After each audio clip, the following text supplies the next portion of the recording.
Yeah, good morning. Just before I go to the gym, um, I met two guys in Chelmsford prison, about 76, something like that. Two guys that were captains of the rugby team that I played for. Obviously, not both at the same time. Mickey Blackmore and a guy called Roy Atkins. Yeah, Mickey Blackmore come from the Elephant Castle. A very dangerous man. A lot of people know Mickey Blackmore. Hitman. Roy Atkins, a hitman. He come from Shepherd's Bush. Another very dangerous man, and they were dangerous. When I say they got involved with something and they both got killed. But I met, as I say, I met Mick and Roy in Chelmsford prison. They were both captain of the rugby teams that I was on, and they could really have it. When anytime there was a fight on a rugby field, they was involved big time, and they could really fight. You know that you knew that they was behind you, 100%. Mickey Blackmore was very quick tempered. You could come right unstuck with Mick. He was on my wing, C wing. Watkins was on B wing. Watkins was doing a lesser sentence. Mickey Blackmore was doing a bigger sentence, obviously. The wing I was on, C wing, was a long termer. And Mick was involved, got involved with the Tibbses, Dixons, Ronnie Bender. All them was together, was played cards. Mickey Blackmore, a nice, good-looking guy, jet black hair, and he could really have it, mate. Really march on. Everybody respected him for the person that he was, yeah. Anyway, story about Mickey Blackmore. He went to Spain to hit some people in Spain that upset someone, and they had to go. They was nicked a lot of drugs of people in England, so Mickey Blackmore went over to sort it out. Mickey Blackmore went over with my father-in-law, Mickey Johnson. One-eyed Mickey Johnson, he was a complete nutcase. Me and him have had about 4 or 5 fights. Guns involved, everything, knives, everything, axes, a lot. Me and him have fought to the death, really. And he's a man to have on your back, yeah. He'd be there 24/7. Only got one eye, yeah. But powerful man. He used to knock about with Jimmy Moody. They used to work together. Anyway, Mickey Blackmore, as I say, with my father-in-law, and I met Mickey Blackmore a couple of times down my father-in-law's house with Johnny Bindon. They was in there talking. My father-in-law knew a lot of people, dangerous people. Mickey Blackmore didn't know that he knew my father-in-law until one day I went in there and Mickey Blackmore was sitting there. I was quite surprised. Johnny Bindon was also there, but with Johnny Bindon, Mickey Blackmore didn't really get on. Mickey Blackmore was a little bit of more of an handful than Bindon. Bindon might have bashed him up, but Mickey Blackmore, you wouldn't be wanting to bash him up, mate, because if he come back, he would put one in you. He was just like that. He would put one in your nut, mate. He was a dangerous man, Mickey Blackmore, and a lot of people know him from where he come from, Elephant Castle. Mickey Blackmore, quickly what happened, not quickly, but Mickey Blackmore was involved with my father-in-law. They were involved with all sorts of things. Mickey Blackmore went over to Holland.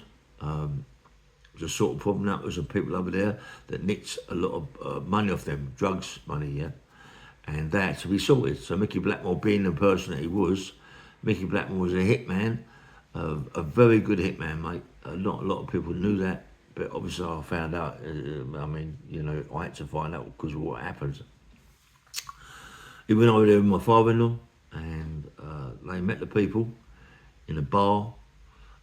They went then to a big house.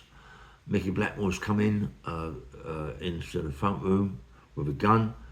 As he pulled out the gun, he fired it. It was an automatic, and it jammed. The worst thing in the world is to go on a hit with an automatic. He's a hitman. He should have known that. He went in there with an automatic. He fired it at these people. It jammed, and by that time, these people pulled out their thing and shot Mickey Blackmore about 8 times. Obviously, instantly dead. My father-in-law, a big question mark about it. My father-in-law picked him up and put him in the back of the boot of the car, and brought him back to England. And there was always a big question mark. Why didn't they hit my father-in-law? It seemed very strange. And why was the gun jammed? Did it jam or was it emptied? I don't know. It's a funny old story that Mick should go in there with an automatic, pull it out, fire it, and it jams. Or did it jam or was it just empty? This is what you hear from when my father-in-law come back. To come back with Mickey Blackmore in his boot of his car was a bit suspicious anyway, and there was a big question mark over it. And I didn't really say much to myself because I wasn't that much involved at that time with my father-in-law. We was having loggerheads ourselves, fights, this, that, and the other. But you get to hear things, yeah. And as I say, Mickey Blackmore, hitman, and good at what he did. But he got set up. And he put about 8 shots in him and dead straight away.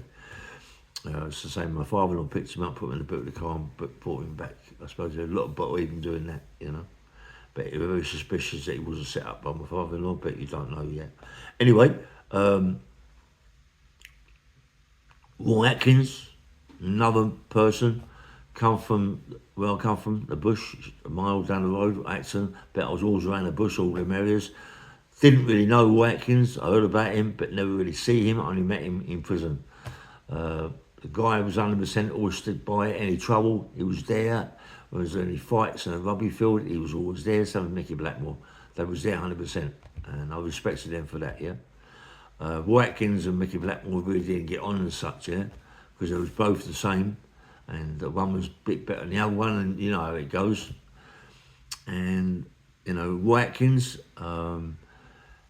he run the Shepherd's Bush. He was a very dangerous man. A lot of people didn't like to fall out with Roy because of Roy, what he did. He was a hitman. He put one in you and that was it, But he'd had a few fights with Johnny Hannon verbally. And Johnny Hannon being that Johnny Hannon was Johnny Hannon, and he was called the Bully for reasons, could have a right fight. Around Labatt Grove, Notting Hill, Paddington, all around them places, and Shepherd's Bush, and all that were all around them areas. He was people were petrified of him being around. Yeah, anyway, he was around. You knew there'd be trouble. You knew there'd be a fight. You knew that someone's going to get hurt. Yeah, and him and Roy Atkins fell out big time. Roy was the sort of person that you didn't want to fall out with because of what he'd done as a living. Johnny Hannon half knew about Roy, but didn't care, being the person that he was. I understand that Johnny Hannon and Roy had a right fight. Johnny Hannon took the piss, steamed into Roy, give Roy a few clumps or whatever, and it wasn't forgot. Rather than shoot Johnny Hannon and this, that and the other, Roy set about him with a pickaxe handle and smashed Johnny Hannon to pieces. Battered him, mate, hit him across the back of the head about 4 or 5 times, smashed him to pieces with a pickaxe handle. And that's how Roy was. And a lot of people had respect for him because you couldn't take the piss out of him, think that you could get away with it because he wouldn't let you do it. He also, it seems strange that these two I met them in Chelmsford prison. They was both captain of the rugby team, both together in Chelmsford prison, both hitmen, very silent as what they did as a job, but obviously it comes out later. Roy Atkins, as I say, had a fight with Johnny Hannon, done him with a pickaxe handle, and then Roy Atkins also went over to Holland to do something over there. He always carried a holster and a gun, never an automatic, always a revolver. He was another person that he didn't muck about with. He went over to Holland. The gun was already took over there for him to do what he had to do. He went to a bar with some people, not mentioning people's names. He went to the bar with some people to meet these other people who's knocked them for lots of money. So Roy was there to do what he had to do. And these other people that was with him was in the bar, all having a drink, waiting for these people to come through. And the two people that was with him walked out of the bar. As they walked out of the bar, they was gone for about 3-4 minutes. Bump, Roy, then these people would come in and bang, bang. They put 4 or 5 shots into Roy's head, got his dead. And it was just sort of hit, you know, they hit Roy. As Roy was going to hit them, they hit him, and he was shot in Holland, the same with Mickey Blackmore. It's a funny old turnout, you know. Myself personally, I think that it was that Mickey Blackmore got hit by these people over the money. I think my father-in-law was involved big time with this shooting of Mickey Blackmore. It seems strange, a big question mark over it, even though he's my father-in-law, it didn't sound right to me. Roy Atkins, I think Roy Atkins went over to Holland to sort out the people that shot Mickey Blackmore, personally, yeah. But then he come unstuck and got shot himself. And, you know, the people in Holland, there are some bad people over there, mate. People think that Holland is just a joke, red light area, and just people go to enjoy themselves, but it's a dangerous, dangerous place. It's a lot worse than England. There's a lot of bad people out there, mate, they muck about. And they done Roy. They killed Roy Atkins, and they killed Mickey Blackmore. And, you know, when I was out on the street with an agency, with these proper people, a company, agency company, I was asked to go over there, myself, to see some people, when I pulled away from it, mate.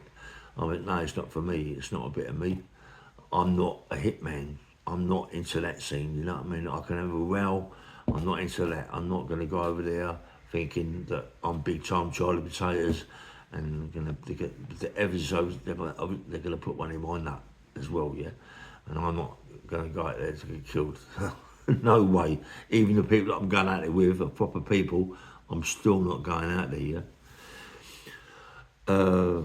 You know, one of the greatest greatest guys that I've ever met all my life, you know, is a guy called Mickey Gooch. Big, me and him, a big friend of mine, mate, you know, and, you know, I've been to quite a few places with him.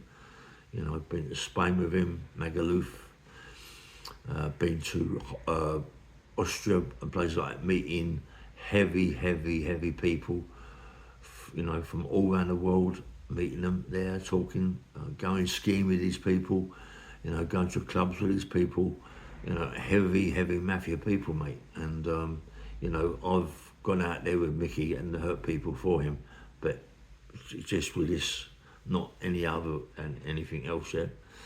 But sometimes in life, the things we do, and we think that we're big time Charlie Potatoes, we go on robberies and all this, that and the other. Would we use a gun, would we kill someone, is a completely different thing. Over there, and Spain, certain parts of the people don't muck about. They, you know, you're going to go out there in a different part, in a different world, and they will put one in your nut. You know, it's as easy as that, you know. And being the person I was a fighter, and I was a bodyguard, and if I was with someone, I was with them 100%, but there's no way that I would go out to them sort of places with an handgun or whatever and try and shoot somebody. It's not my thing. I couldn't do it, you know. I've been around England for a long time, been with people that don't muck about, dangerous people, yeah. I've gone with people with guns to sort problems out, you know, and it's like everything in this, you know, in the things we do, for the bird we get for put in prison, and you don't know. I mean, I met a guy in prison, in Chelmsford prison again. These people that I met in Chelmsford prison there was Mickey Blackmore, Roy Atkins, and Kenny Beagle.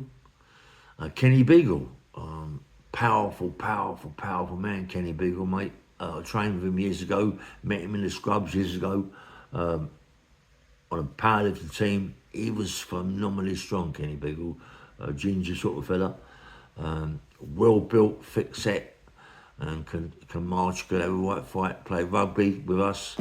And it's mad, isn't it? All these people play rugby and this and that can have a right fight. And Mickey Black, look at him, not Mickey Blackmore, Kenny Beagle. Kenny Beagle, I later find out that Kenny Beagle was the same. He was a hitman in this country. He used to top people 24/7, you know. And in the end, they done him in a car park. He went to meet some people in the car park, and they come up and bang, bang. They shot him dead. But Kenny Beagle, another one, you know, he was going all around the world hitting people. You know, you'd never ever think it, you know, Ken being like that when I was in Chelmsford prison. Which the geezer, you know, and I've seen Kenny Beagle, mate, have fights. He was a nice guy, quiet guy, didn't ever want no trouble, but if it come his way, he'd sort it. And he was a powerful man. The one that was a hitman, you know. And it's strange that those three people, Kenny Beagle, Mickey Blackmore, Roy Atkins, was all in Chelmsford prison the time I was in there, you know, and they're all was hitman and they all got done. It's a shame. And rest in peace to Mickey Blackmore, Roy Atkins, and Kenny Beagle. Anyway, nice one.